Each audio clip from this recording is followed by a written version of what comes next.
On June 22nd, the president invited 4 distinguished guests to the White House. Britain's Foreign Secretary George Brown, Premier Otto Krag of Denmark, and from Italy, Premier Aldo Moro and his Foreign Minister Fanfani. Den 26. juni 1967 er den danske statsminister Jens Otto Krag på besøg i Det Hvide Hus. Det er Lyndon B. Johnson, den demokratiske præsident, der har inviteret. Men det er ikke første gang, de mødes. Allerede den 9. juni 1964 mødtes de 2 regeringsledere i Washington.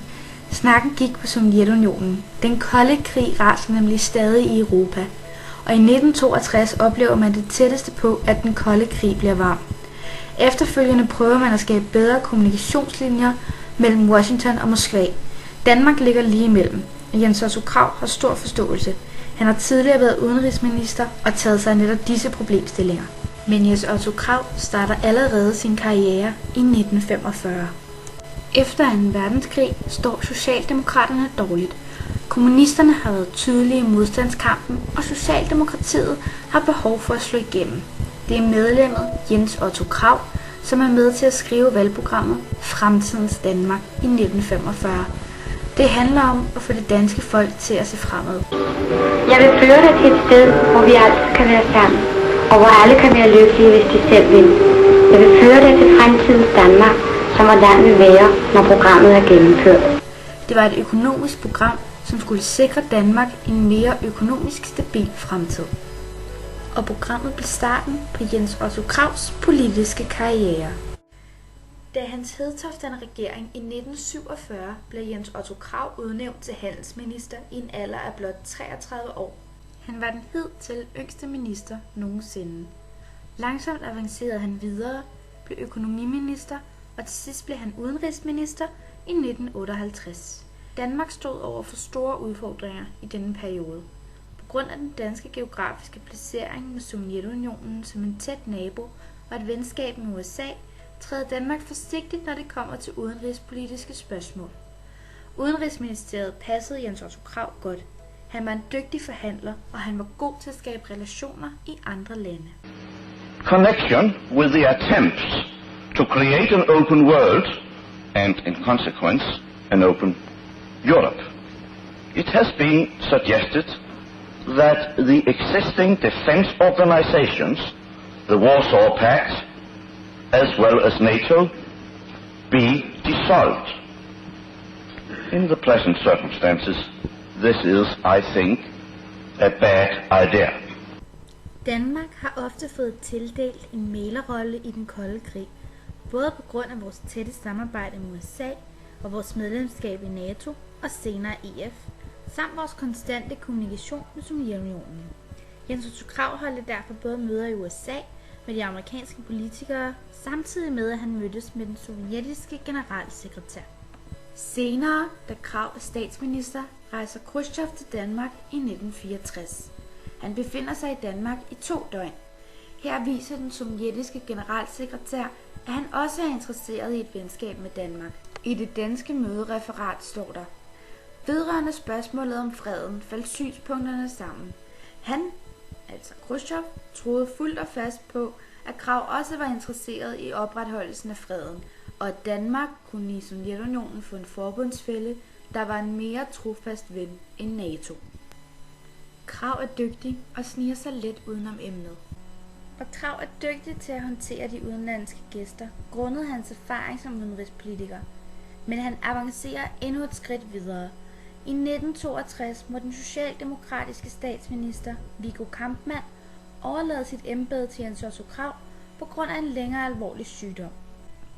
I 1966 havde Socialdemokraterne og Socialistisk Folkeparti SF dannet det røde kabinet, og Krag blev genindsat som statsminister. Inden valget havde Jens Otto Krag afvist et samarbejde med SF på baggrund af deres leder Aksel Larsen, som var gammel kommunist. Men efter valget, som var en sejr til de 2 socialistiske partier, hvor Socialdemokraterne løb med 69 mandater, mens SF fik 20, dannede Socialdemokraterne en regering med SF som støtteparti.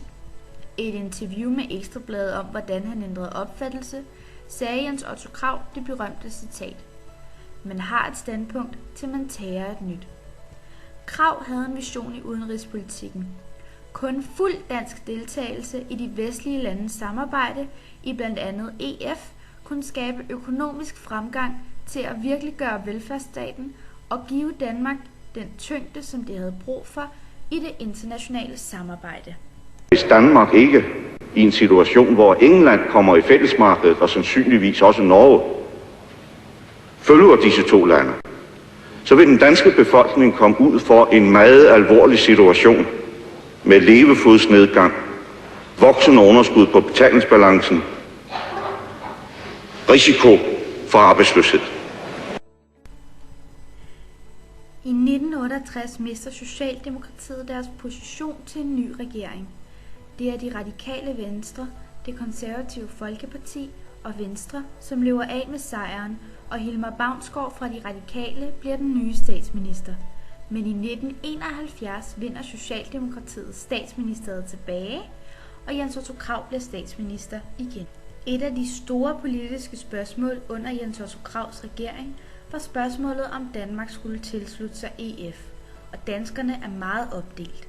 Vi risikerer en stigning i alvorlig kriminalitet tilslutning EF. Nej, det kan jeg ikke se nogen grund til. Altså, det er klart, at hvis hele Danmark ændrede sig ved, at der pludselig kom 100.000 fremmedarbejdere, så vil forholdene jo blive ændret. Måske også på det område, men det er jo netop det, der ikke gør. I 1972 sker der noget helt uventet. Jens Otto Krag har fået gennemført et af sine store politiske mål. Folkeafstemningen om Danmarks tilslutning til EF er slut, og det endte med en klar sejr. Danmark er nu medlem i EF. Den 3. oktober samles Folketinget. Folketingets formand, Karl Skytte, meddeler, at statsministeren ønsker at tale til tinget. Jeg takker formanden for, at jeg får lov til at give en meddelelse til tinget. Efter afstemningen i går er den parlamentariske situation uændret. Regeringen fortsætter. Derimod er det ikke nødvendigt, at statsministeren fortsætter. Jeg har længe ønsket at trække mig tilbage, og jeg vil benytte en gunstig lejlighed til at gøre det. Salen er i chok. Dronning Margrethe er til stede i Folketingets kongeloge, uden at have fået at vide på forhånd, at hendes statsminister går af posten, hvilket ikke er kutyme. Jens Otto Krag ønsker at trække sig tilbage, og Anker Jørgensen bliver udpeget til hans efterfølger. Som en offentlig person fremstod Jens Otto Krag ofte alvorlig og tillukket. Han var en dygtig og skarp politiker, som havde styr på sit parti. Privat var Jens Otto Krag kendt som lidt af en skørtejæger. Det var almindeligt kendt på Christiansborg. Han var også igennem en del kvinder i sit liv. I 1949 blev han gift med den svenske forfatter Birgit Tengroth, men det blev et kortvarigt ægteskab, og de skilles i 1953. 3 år senere får han en søn uden for ægteskab med Lisbeth Hansted. I 1959 møder han den danske skuespiller Helle Virkner. Det er kærlighed ved første blik, og han bliver gift igen. Jens Otto Krag og Helle Virkner får status som de danske Kennedy'er. Men historierne om Jens Otto Krags damer fortsætter, og året efter Krag træder tilbage fra statsministerposten, forlanger Helle Virkner skilsmisse. Krag bliver i 1974 udnævnt til EF's delegationschef i Washington. En meget repræsentativ stilling, som han besidder i et enkelt år. Jens Otto Krag døde den 22. juni 1978 i en alder af 63. Han døde af hjertestop. Han efterlod sig en dagbog, som har givet os større indsigt i manden bag politikeren. Han satte sig et stærkt politisk eftermæle. Historikere i dag diskuterer, om Jens Otto Krag var den største politiker i det moderne Danmark. Men uanset hvad, har Jens Otto Krag været med til at skabe og forme dansk politik, som vi kender den i dag.